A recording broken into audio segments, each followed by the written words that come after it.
I'd like to welcome everybody to a special Sloan Cold Facts. I'm your host, Marcus Sloan.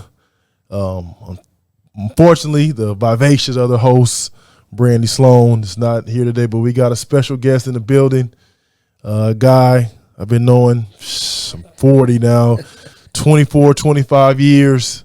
He recruited me when I was in high school.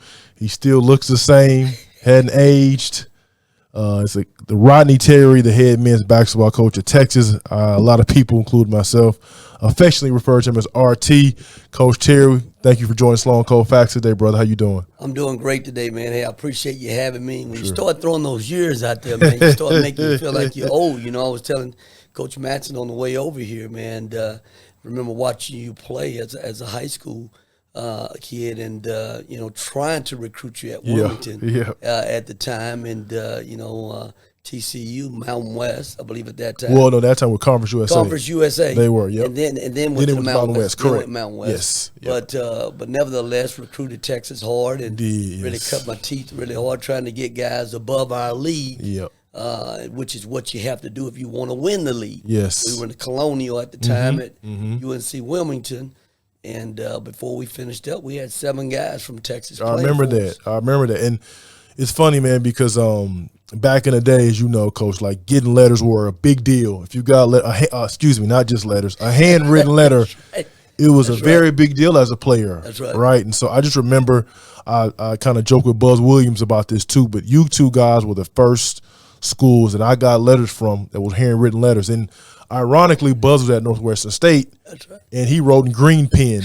But when you were at Wilmington, the envelope was like a teal color. That's right. So it kind of separated itself. And, like we talk about recruiting advantages and stuff like that, but it's something even to this day. In my attic, I got letters from Wilmington with Coach Terry, like really writing handwritten notes. But the envelope was teal, even the paper was teal. So it's just little things like that that kind of just sparked a memory for me and like something I always like kind of kept in my mind when it came to recruiting, like the job you did recruiting.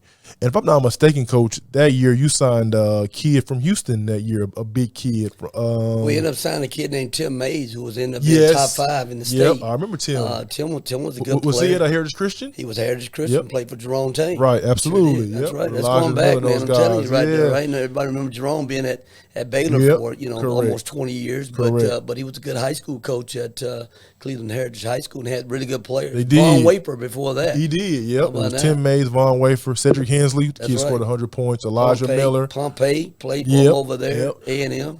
The kid, he's like a commentator now, but he played for him too in high school. Went to school on the West Coast. Lamar Hurd. Good player. Yep. Hurd was a good player, good guard. He was, yep. Coach, kind of talk about being at a school like Wilmington and, obviously being North Carolina, but recruiting Texas and even, again, we're talking about 24, 23 years ago, you understanding the talent that was in the state during that time. Well, I'll tell you what, you've seen basketball over the last 25 years in this state go to another level because, you've got really good high school coaches here. You got good AAU programs where guys working with kids year-round now, and a lot of kids specializing in basketball, not playing football, not playing baseball, not running track, but they're specializing in the game of basketball, and they've got really good teachers that do a great job working with them and the skill set. We've always had great athletes in Texas, but now we have basketball players, guys that play year-round. They have a great feel for the game, skill set that all matches that. I got to start from a high school coach, legendary high school coach in Harry Miller at Baylor University.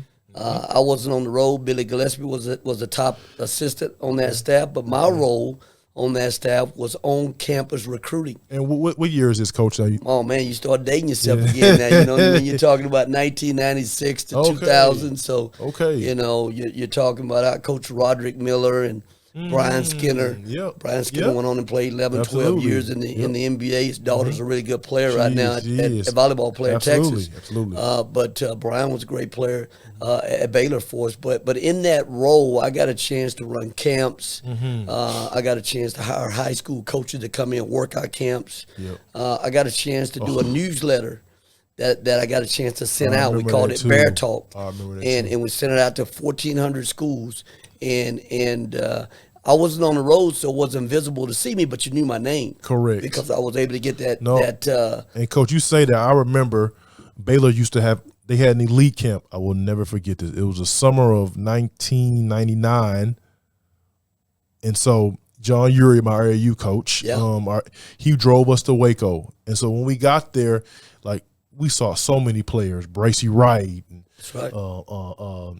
Darren Williams, and so the Horton brothers, and so it's a funny story, man. Baylor was recruiting KT and myself at the time, and we went to elite camp, and it was a kid we never heard of, and he was destroying the camp. It was a kid from the colony, ended up being Darren Williams. Yeah. And so that would just, it kind of just goes back to your what you were saying about like the type of kids you were able to, kind of contact when you were there. Yeah, no, absolutely. I mean, we had a young kid named Chris Ogden that we were trying to recruit at that time as well. He's obviously our general manager right now at Texas and played at Texas, played on our Final Four team. But Seminole. Absolutely. But Harry gave me a great opportunity to really start my college career at Baylor. I got a chance to go from there to work with a guy that really didn't know me from Adam. There was a guy on my staff that I was working with at the time that knew Coach Wainwright, and he was looking for a minority coach and really didn't have a guy in mind. Introduced me to him. We met in Dallas, and he was a guy that had coached in the ACC for a long time, and signed Tim Duncan and things of that nature there, and was really trying to take his program to another level at UNC Wilmington, and really wanted to have another fertile recruiting area. Correct. And when he signed me on, he's like, hey, I want to be able to recruit, Texas. I want to be able to recruit the Southwest, the Midwest, and I also want to be able to go up in Canada. Canada was really good to us at Wake Forest. It's still kind of an untapped area where guys are not going up there. I want to have a presence in Canada. So my primary focus was Texas and Canada for the most part, and it paid a lot of major dividends about to touch on that too, down the road. Absolutely. And but that's kind of where I cut my teeth, man. I leaned heavily on my relationships I had here in Texas with the high school coaches, having been a high school coach, having had a chance to even 1 year, my first year out of college, taking guys around kind of like on a little not an Austin team, on an AAU little circuit. I got you. To where I kind of just figured out, hey, I think I want to coach a little bit. And then Coach, the guy I was thinking about was Aaron Combs. Well, Big AC. Yeah, Combs is a good player for us, man. He came out of my class. Fort Bend, Austin, Fort Bend. How about that? Pretty good memory still. No, because he's in my class 2001. I was trying to think, but when you were talking, it made me think about him. Combs is a good player for us at Wilmington, man. 6'11". He's a coach now too, actually. That's right. That's right. He's Division II coach. Absolutely. He ended up being a really good player at Wilmington for us. Played on some NCAA tournament teams. It came down to us, Kansas State, and he ended up coming to Wilmington, which was a big get for us. Also, I think he also visited SMU at that time. He did. And so, Coach, you were talking about recruiting Texas and Canada. So you leave Wilmington, successful there, and then you go to Texas, correct? Yeah, a little small stint at Richmond for about 4 months. Okay. 4 months with the Spiders over there. Jerry, my boss at the time, got the Richmond job. I remember that too, actually. And I went over as associate head for about four months. Okay. And the Texas job opened. And even prior to that, was offered a job with Coach Sampson at Oklahoma. Oh wow! Okay. And ended up not taking that job. Coach Sampson, great coach. Yes. Tremendous amount of respect for Coach Sampson. But did offer me a job at Oklahoma, and I decided at the time to go with Jerry to Richmond, and then unbeknownst to myself, Texas job opens up, and 4 months later I'm at Texas. Yeah. And so. Again, just me. Obviously, I played AAU basketball with TJ Ford.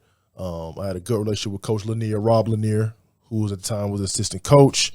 And Coach Rick Barnes was the head coach. And so they had some success, Final Four, and Brian Boddicker, Brandon Mouton, those guys, James Thomas. And then it was a small, little dip. And then you come along, and all of a sudden, boom, boom, boom, they back to getting guys. Kind of talk about, again, just your relationship, particularly in this area in Houston, getting guys in the state of Texas. Now you're at the state school in Texas, a national brand, a worldwide brand. Now you're assistant coach at Texas. Kind of talk about that transition from, a school like UNC Wilmington to now what people may consider the big stage at Texas. Yeah, no, I tell you what, man, I've been so blessed to work with so many great mentors in my life, even still to this day. They're really part of my family. You know, you talk about Harry Miller at Baylor University, talk about Jerry Wainwright at UNC Wilmington, and then I get a chance to go to Texas and work for Rick Barnes. And you go from a mid-major at UNC Wilmington. We had a lot of success there. We went 3 out of 4 years. We went postseason play. Correct, yep. You know, 2 league champions, an NIT berth there as well at UNC Wilmington. And now you come into the big show. You're in the Big 12.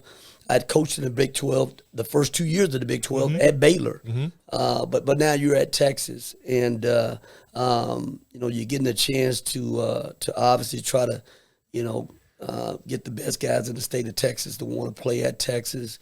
You're able to have a brand where you can go outside of Texas. You have a national brand. You have an international where you can go worldwide brand. Correct. And so I think the biggest thing too with Rick Barnes is we always wanted to try to protect Texas.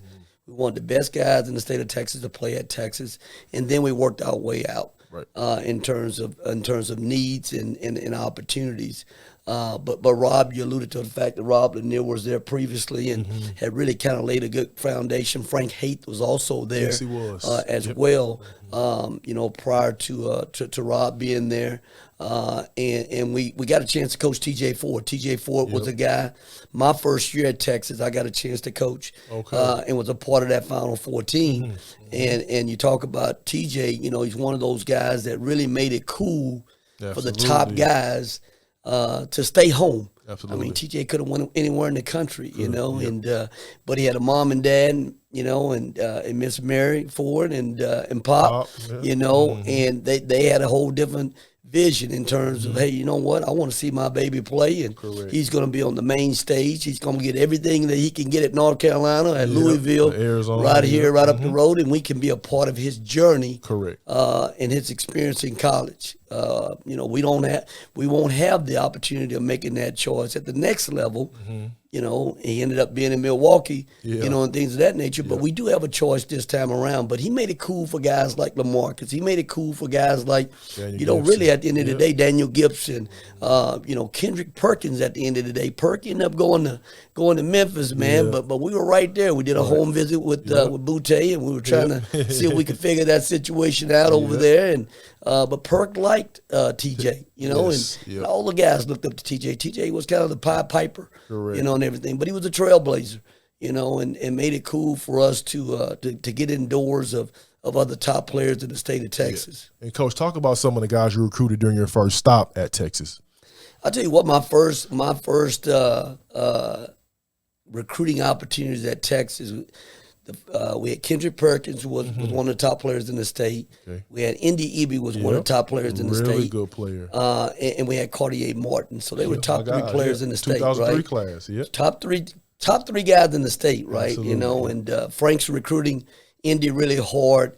We're all trying on Kendrick really hard. I do a home visit with Coach Barnes, myself, and Butte, and you know, that doesn't go very well, so we know we're not going to get Kendrick, you know, and then, you know, we try really hard on Indy, and you know, Indy ends up, you know, was going to go to Arizona. Correct. You know, and Duke was heavily involved with them as well. Yes. And then I'm recruiting Cartier really hard, and I think we're in a great position with Cartier. We have an incredible visit with them. High school. Man, we thought we had Cartier in the fold. Mom wanted him close to home. He wasn't going to U of H, so he's coming to Texas. Yeah. He goes to Kansas State. So we miss out on all 3 guys, and we're like, man, okay, you know, what do we have next on the board? And, you know, I said previously I worked at UNC Wilmington, and at UNC Wilmington we had incredible team camps. Yes. And so I had a lot of great teams come to everybody wanted to come to the beach. We were on the beach. Correct. So all the teams in Raleigh and, over on Tobacco Road, they all came down. Winston-Salem, they all came down to our camps. Chris Paul, they came to our camps. Chris Paul, you know, was a youngster coming out of camps, you know. You know, we had this guy, though, in Raleigh that we fell in love with and we thought would be CAA Player of the Year. So we're recruiting him hard. We get him to campus, you know. And now, mind you, we missed out on top 3 guys. Correct. And so I say to Frank, I'm like, Frank, it's a guy in North Carolina that's being very under-recruited. I've seen him play against all the top players in the state. He's a bad dude. I said, go down there and take a look at him. Come back and tell me what you think. came back, and he's like, RT, we got to have this dude. Yeah. It's PJ Tucker. Yeah. Oh my God. Yeah. PJ Tuck, Right. you know, Rough Riley. So we get in there, man, and PJ's been under recruited by, you know, I think the biggest school was Clemson at the time. West Kentucky's recruiting him. No one thinks he's going to qualify, but he has a great high school coach who, again, came to our camps. And, you know, Coach Moore was like, RT, he's going to qualify. Just, you know, no one thinks he is, but he's going to qualify. So, so again, the rest is history. PJ came in and was a great player for us, and he ended up being player of the year his junior year. And we missed out on the top 3 guys. Now, we wanted the top 3 guys now, you know. But we end up with a consolation prize in PJ Tucker. And, Coach, during that time, obviously, you learned a lot, learning from Coach Barnes. Kind of talk about how he prepared you to become, or even your journey during that time, preparing you to become, you know, a head coach at your next stop. Well, I stayed 9 years at Texas, and a lot of times guys like, man, that's a long time, you know, and but had many opportunities to leave earlier. I mean, after my second year, I turned down a head coaching job. After the 4th year, turned down a head coaching job. I think the thing that was most rewarding for me and at Texas during that tenure was growth. Coach Barnes, you know, never limited me in growth in terms of my coaching ability, in terms of recruiting. You know, in terms of doing all the things it takes to be a head coach. You had speaking engagements. You had a chance to do the radio. You know, you had a chance to do other interviews. So my growth was never stunted while I was there, and which is a big thing. You know, you come into practice. Rick Barnes expect you to coach. You're not coming to be a spectator. He's not going to be the guy just doing all the coaching. He's going to expect you to coach and be heavily involved in practice as well. So, you know, you got a chance to do a lot of different things in that regards, and coach, you know, some high-level players in the process. And, Coach, you said obviously you had job opportunities after year 2 and year 4. Speak on the being ready, or I guess in this case possibly not being ready or not being the right opportunity, right? So, you know, we see guys all the time, they've been long-time assistant coaches, or they're hungry to become a head coach, and sometimes it may not be a good fit, or it may not be the right opportunity, but guys are, again, hungry and ambitious and want to be a head coach. Talk about that decision-making process for you,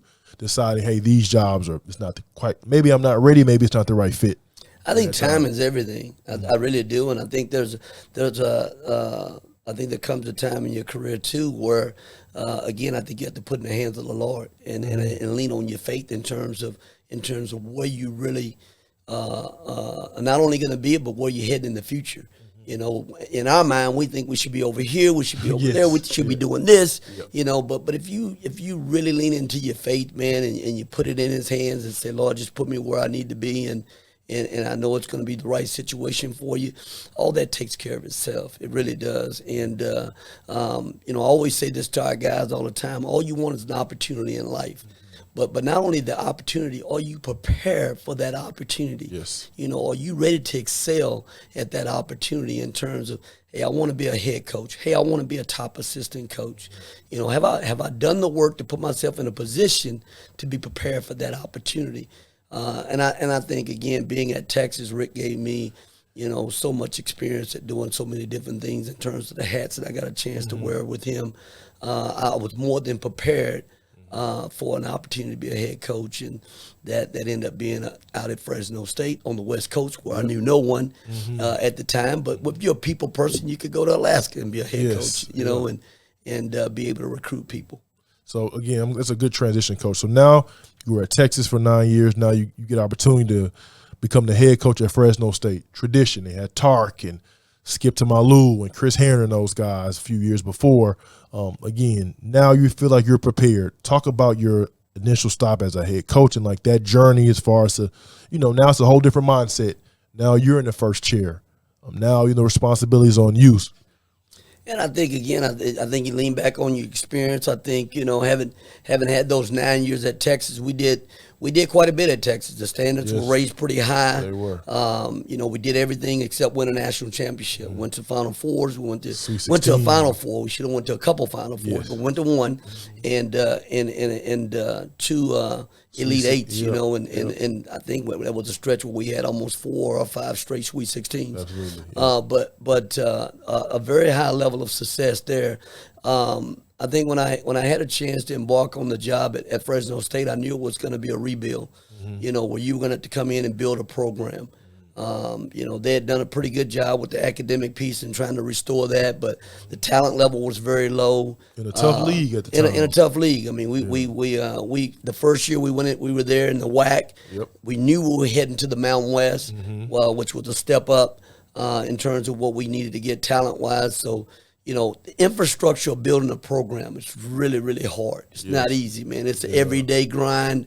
You got to roll your sleeves up. It's like having an analogy I would make is, having a junk car or a car sitting up on the block, and you got to put a motor in that car. Yep. So we had to take a junk car and try to put a motor in that car. I think, again, as you're embarking on trying to build a program, you're only going to be as good as the people you put around you. So you have to put together a really high-level staff, and I thought I was able to do that at Fresno State. The one thing that Coach Barnes also taught me in that process, in terms of all the hats you got a chance to wear, was to staff's everything. We had a lot of continuity at Texas over the years I was there. We stayed put, but we had a great staff. Everybody had great chemistry.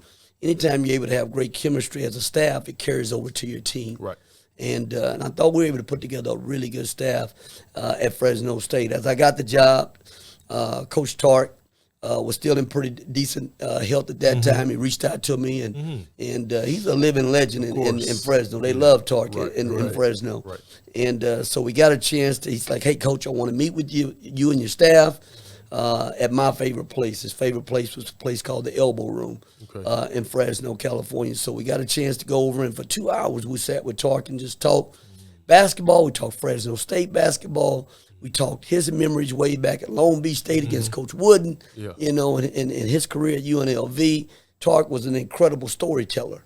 Yep. And so he was still in good health at that time, and was eager for us to try to rebuild Fresno State, and you're going out there again. We had recruited out on the West Coast at Texas because we could, again, go different places around the country because of our brand.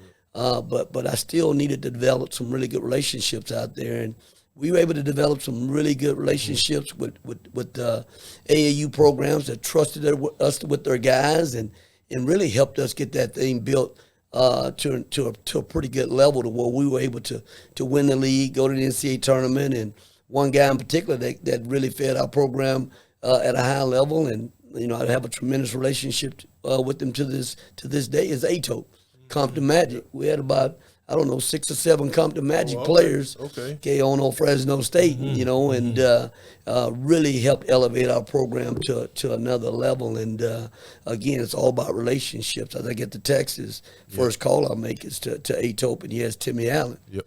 So Timmy Allen, pretty good player for us for 2 years at Texas. But no, we really kind of started the transfer piece at that point. It really took our program to another level. We were able to get some really good transfer guys from the Big 12 to come in and be a part of what we were doing at Fresno State. We got Cesar Guerrero, who's a California kid that was at Oklahoma State, came back home. Yep. We had a kid named Julian Lewis from Lamar, Texas. I remember Julian. That really played 2 years at Texas. Absolutely. And was a really good player for us, and really helped us beat San Diego State to get to the NCAA tournament. So again, I think we were kind of one of the earliest programs in the Mountain West to start building our program that way, where we would take guys from a Power 5 conference and mix them in with the current players we had. Yep. And took our program to another level. We had a guy named Eric Musselman come into the league shortly after, and took that same formula. Right? Took that same formula at Nevada, and we had some great matchups with him in conference play there as well. Yeah. And Coach, you were at Fresno what years? Man, I got there in 2011 to 2018. Okay, so you saw Kawhi Leonard was. We just missed him. Missed. San Diego State was still really good. Coach Fishman had built a great program, and he had I want to say Jamal Franklin was a kid who was their stud at that time, but they had studs up and down their roster. Man, it's funny because when I was playing in Switzerland, I played against a guy, Mohamed Abakar. Mo Abakar, who played at San Diego State, who was a very good player, about 6'7", 6'8", and he always talked about Coach Fish and that league during that time. And so, Coach, you were at Fresno. From there, you go to UTEP. Yeah, I mean, we had a chance to build a successful program at Fresno State. We had really became a program that every year was a top three. Finisher in the Mountain West, a very competitive Mountain West with really good coaches and really good players. Absolutely. We had Coach Eustace, had Coach Fish, you had Muss over at Nevada. UNLV was good at that time with Dave Rice. You just go right down the list. It was every night you had to bring it. But yeah, I ended up leaving Fresno State, man, and going over to UTEP. And UTEP with the storied basketball program, national championship to their name there. Always been known for great basketball fans and having a great home court.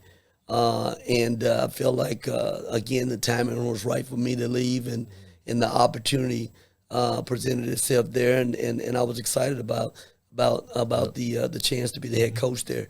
Again, a whole nother rebuild. When you come in to rebuild, it's not like now, like where you have the portal and you can just go and get guys and they can play right now. Right away. Yeah. If you're able to do that, I don't have an 8-win season, but what we did do at UTEP the first year is we went in there and we said, hey, you know what?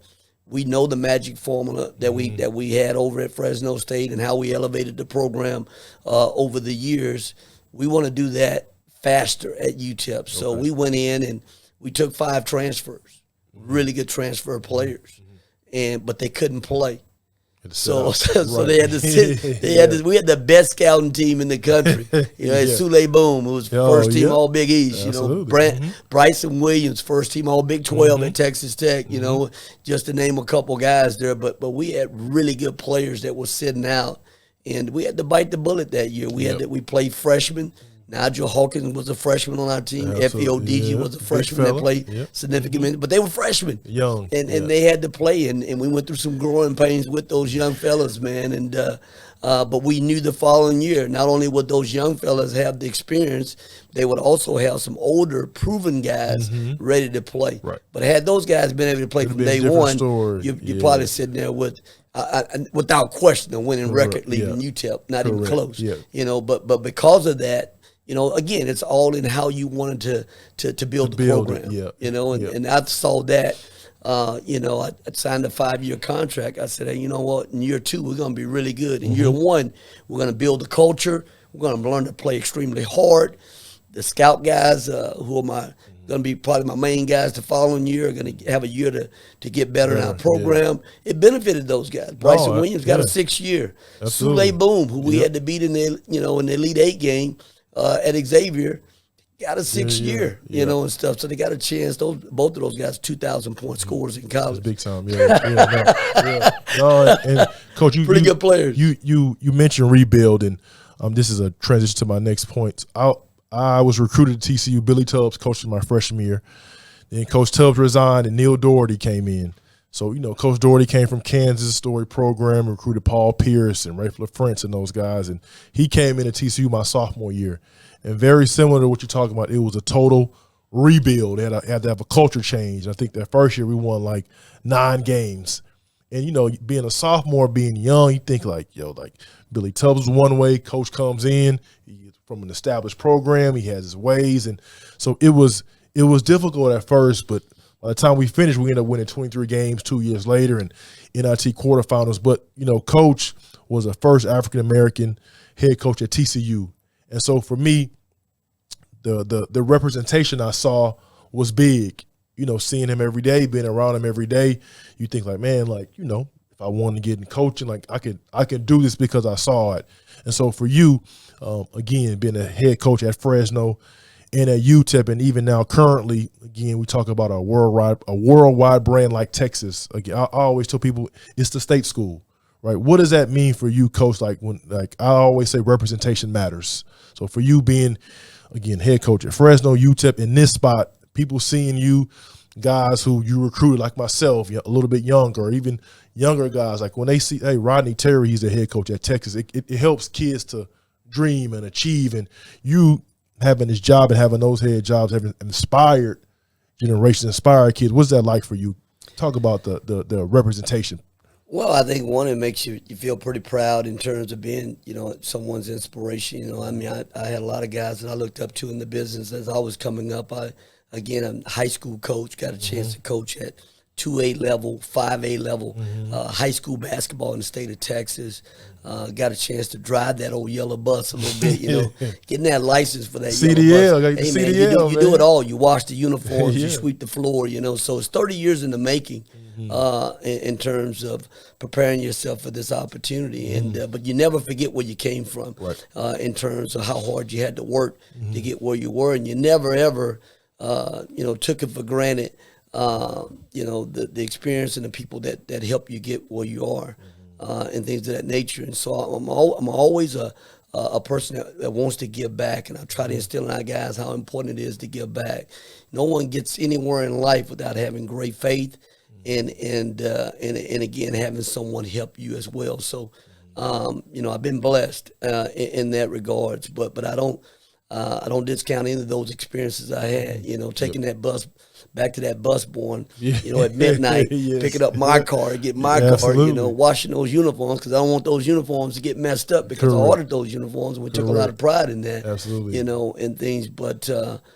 Man, what an incredible journey and ride it's been to this point, But, you talk about Coach Daugherty. He was a great guy. He was, man. Knew him personally, and good guy. Again, was instrumental in a lot of success they had there at Kansas with Coach Williams. Absolutely. And everything as well. But building a program, man, and being a part of that, I think that really helps prepare you for the opportunity. If I hadn't had to go through all the struggles at Fresno State, if I hadn't had to go through struggles at UTEP in terms of trying to build the infrastructure of a culture, Yes. of a program and an organization, Yes. that's not easy. It's not. It really not. And sometimes you take a lot of pride in looking at your record. No matter what it may be, because you know how hard that was. That wasn't easy. Correct. You took something, again, I said earlier, it's like taking a junk car and putting a motor in that junk car.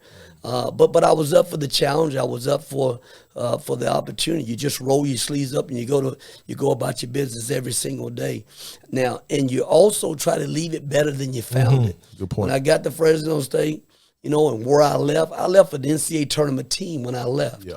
I didn't leave a bad team. Yeah. I left a 20-win season team. There were some people that were probably upset with me when Bryson Williams chose to come with me. Yes. Who was probably arguably maybe the best player in the Mountain West. But that's relationship. I Absolutely. know Bryson Williams since he was in 8th grade. He's in my basketball camp. So that's all relationship based. It was nothing about trying to take him from that program. But nevertheless, they still won 23 games that year. So something was still pretty good. Correct, I leave UTEP and they win 20 games. The year I left. But we left good players. Absolutely.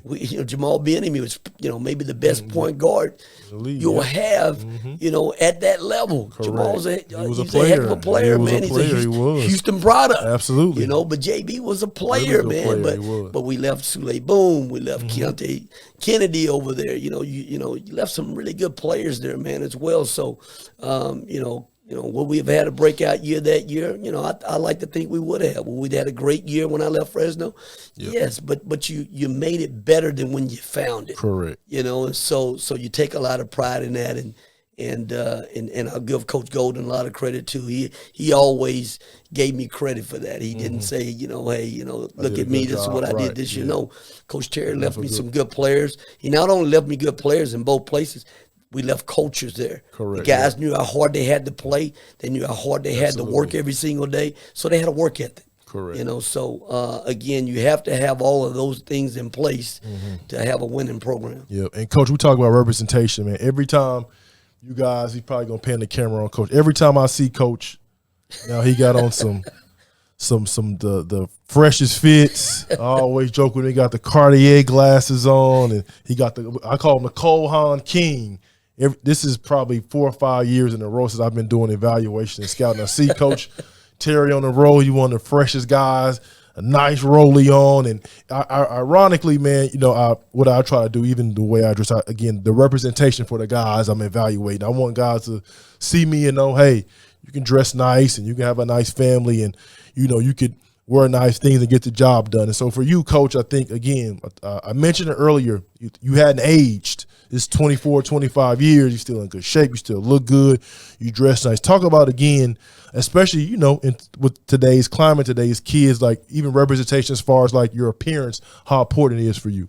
No, absolutely. Again, thank you for the compliment in terms of still trying to stay youthful looking. I'm around young people all the time, but I'd be remiss not to give credit to my mom. I mean, she has incredible genes for me in terms she still looks really young herself and hasn't aged a whole lot herself, But no, I always tell young people, man, the optics are very important. Your brand, you have a brand. At Texas, we have a brand, correct. Texas, but you always want your brand to be seen in a positive light. People are making opinions or forming opinions of you without you even saying anything. Yes. And is that right? Is that wrong? It's the society that we live in, and yes. Obviously, they're going to have a chance to get to know you through your communication skills, yes. which again elevates your brand as well. But even before you even get to that point, your appearance and how you look, I always say you have to look the part to play the part. You know what I mean? And sometimes you say you have to fake it before you make it, right? Yeah, absolutely. But you gotta look that part. You have to carry yourself the right way. I think it's important that you're buttoned up. I always call it, man, you got to button yourself up from top to bottom in terms of how do you want people to perceive your brand. Yeah. Obviously you could have the pedigree behind it in terms of your experience and what you do and how you go about your business, but having that appearance is an important thing. It has always been important to myself. Yep.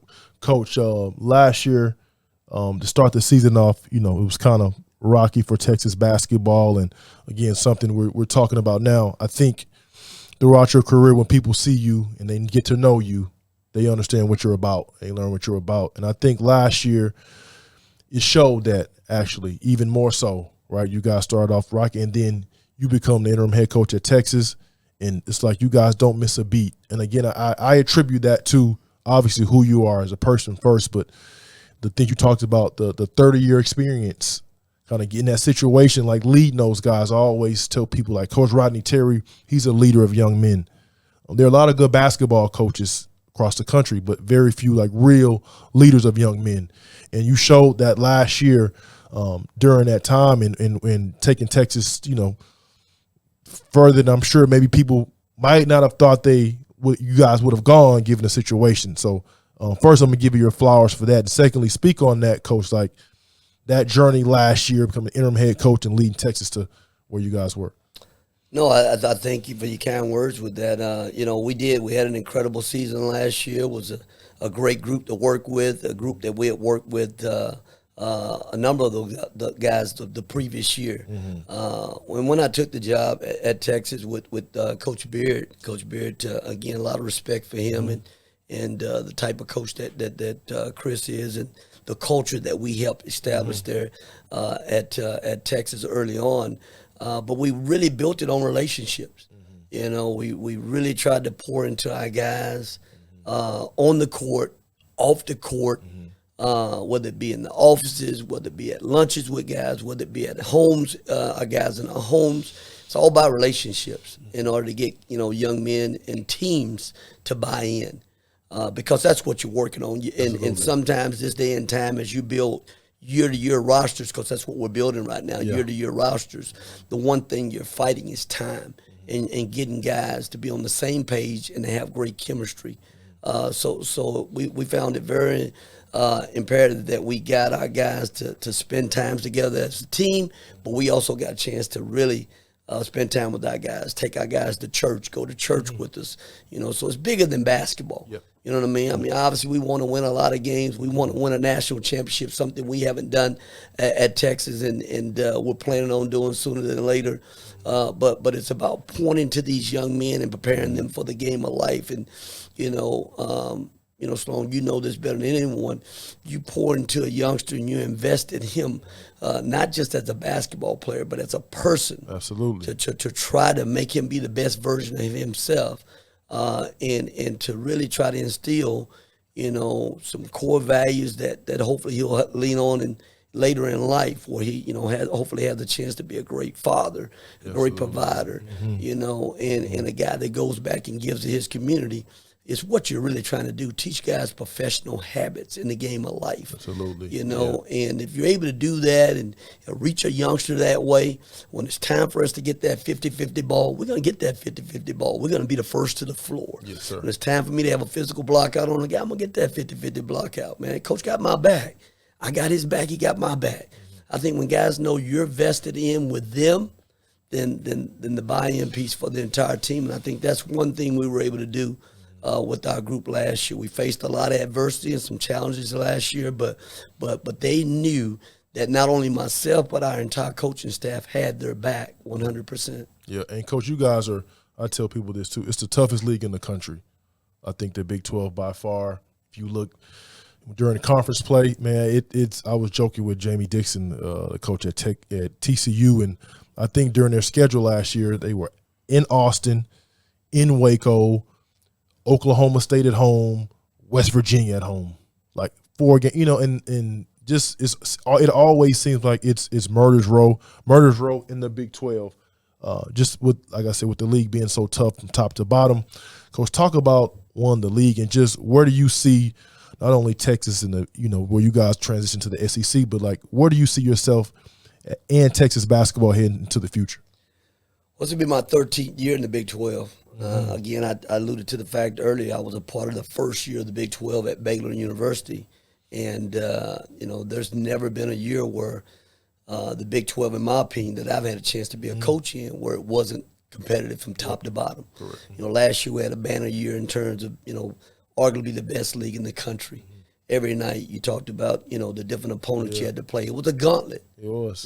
Every single night with really good coaches and really good players in our league and tough venues to play in. Correct. So again, we're bringing in 4 new schools this year. Coach Sampson's led his program to the Final Four and, has an elite level program. Johnny Dawkins, a lot of great respect for him and what he's been able to do. Coach Pope at BYU, you go up there and home court up there is really difficult to play. How hard it is to play at BYU and the program that those guys have. And then you talk about Cincinnati, with what Wes is bringing in there, man. And, that's a basketball program. Absolutely. It's a basketball school. They won in football last couple years, but it's a basketball school. Absolutely. So think about that, with what we already have in our league, man. It's no nights off in our league. And you have to bring it at an elite level every single night. But I think along with that, last year we probably were the most prepared league for the NCAA tournament because of that, and I think last year in our schedule we had a gauntlet where we were staring down the barrel of at Tennessee. You have Baylor, you have K-State, you're at Kansas. Yeah. I mean, it's a monster. Come on, but it's 40 minutes at a time, man. Yeah. But you're playing teams that have a chance to be second weekend teams. Absolutely. And you're playing March basketball in January and February. Yep. Again, but that's what you signed up for. When you come to the University of Texas, you're signing up to play in the best league in the country. You're signing up to have expectations of winning a conference championship every year, winning a national championship every year. We have elite level coaches on our campus in every sport. Every sport we expect to win a national championship. We have tremendous leadership from our administration that gives us everything we need to try to compete for conference championships and national championships every year. That's what you signed up for. Absolutely. Coach, normally when we end the show, we try to we do what we call Sloan Cold Facts. So I'm going to give you 2 Sloan Cold Facts kind of categories. The first category is I want you to name the 5 best players you coached against in your coaching career. Wow.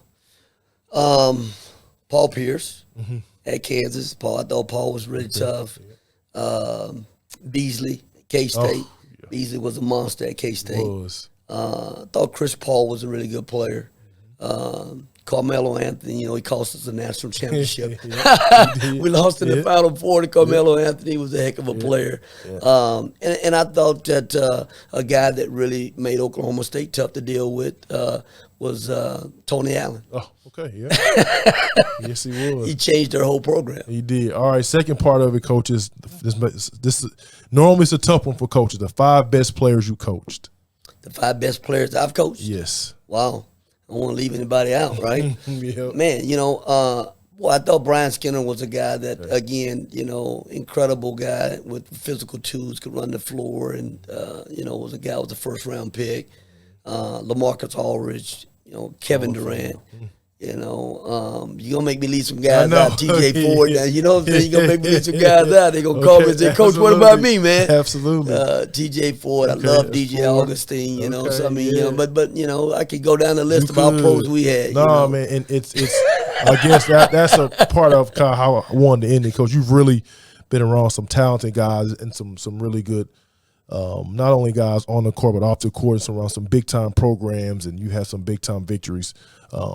Again, I appreciate you. I know you're busy day for you last couple of days here in the city of Houston. Coach, again, I thank you. This show, Sloan Colfax, I started to give guys like you their flowers. And again, like I said earlier, the work you've done, the work you've put in, even back 25, 24 years with recruiting guys like myself and where you are currently, it is an inspiration. And it's something guys can look at you and say, I can do this one day if Coach Terry could do it. So, again, I want to thank you for joining the show, for coming in on a busy day, stopping in with me. I appreciate it. Again, you mentioned this also, it's a relationship business. You know, this is a 24, 25-year relationship. And, Coach, I thank you. I appreciate you for joining Sloan Colfax today. All love, Sloan. Thank you for having me on, man. Keep God first, man, and just have incredible faith. And remember, again, you know, God's never going to fail you, man. Man may fail you a little bit, but God never fail you. Absolutely. And just try to surround yourself with great people. Absolutely. Sloan Colfax, Season 2, Episode 9. Coach Rodney Terry signing off.